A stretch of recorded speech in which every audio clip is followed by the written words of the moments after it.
Samahan nyo nga pala ako mag-deliver ngayong araw. Pero kahapon pa to, ngayon ko lang in-upload. Nakaraan nga nakapag-deliver na ako. Ang sako doon sa malapit sa amin, sa kumare ko. At ito naman, dito rin sa kapitbahay ko at sa malapit lang. Shoutout nga pala kay Madam Lynette na umorder sa akin. Hindi pala to sa akin, sa nanay ko pala. Ako lang ang taga-delivery. Gay delivery po para serbisyo sa inyo.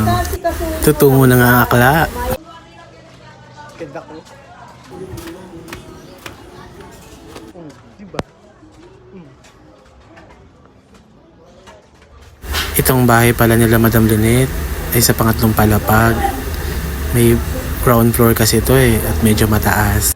Dahil nga gusto ni bakla mag-deliver, tiis siya. Kasi wala namang ibang gagawa, nakakahiya magpabuhat. Dahil kaya ko naman, ako na lang ang gagawa. Ito, ini-enjoy ko na nga lang ang pagbubuhat. Sa pangalawang palapag na ako. Nakikita mo dyan, yung mga naglalaro sa court at mga chismosa. Charot! At ito na nga, sumalubong sa akin si Chichi. Ang lagi kong welcome sa akin. Madam, ito na. Yes. Oh. Sige na, madam. Thank you.